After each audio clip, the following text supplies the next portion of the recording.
یہ عمران خان کا خوف ہے جو ان کے اعصاب پر سوار ہو چکا ہے. ان کو پتا تھا کہ یہ اصلی ببر شیر جب زمان پارک سے نکلے گا تو سارے چوہے اپنی بلوں میں گھس جائیں گے. اور یہ آج آپ دیکھیں کیا ہم جمہوریت میں ہیں. میں پوچھتا ہوں کیا اس ملک میں اس ملک کے اندر کیا جمہوریت کا اب بھی نفاذ ہے؟ کیا آئین اور قانون اب بھی لاگو ہوتا ہے؟ یہ کیسے ہو سکتا ہے کہ 30 اپریل کو آپ کا الیکشن ہے اور ریلیاں اور جلسے جو ہیں آپ منسوخ کر رہے ہیں؟ یہ کیسے ہو سکتا ہے کہ ایک ایسی حکومت جس کا مقصد ہی الیکشن کرانا ہے وہ کہیں سے ڈکٹیشن لے کے راستے بند کر رہی ہے؟ ڈنڈا بردار لوگ جو ہے وہ ارد گرد کھڑے ہیں ان کے. یہ جمہوریت نہیں ہے.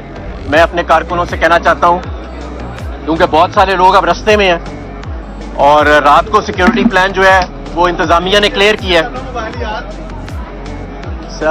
انتظامیہ نے رات کو سیکیورٹی پلان کلیئر کیا ہے, ہمیں گو ہیڈ دے دیا گیا ہے اور آج یہ ہوا ہے تو کارکن جہاں جہاں موجود ہے پرامن رہیں.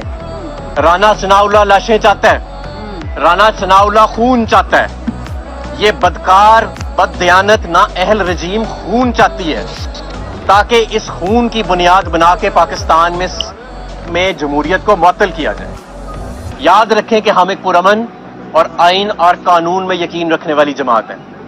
ہم نے اپنے آپ کو, اپنی قیادت کو, اپنے کارکنوں کو رضاکارانہ طور پہ جیلوں میں ڈال دیا لیکن ہم نے قانون اور آئین کو اپنے ہاتھ میں نہیں لیا.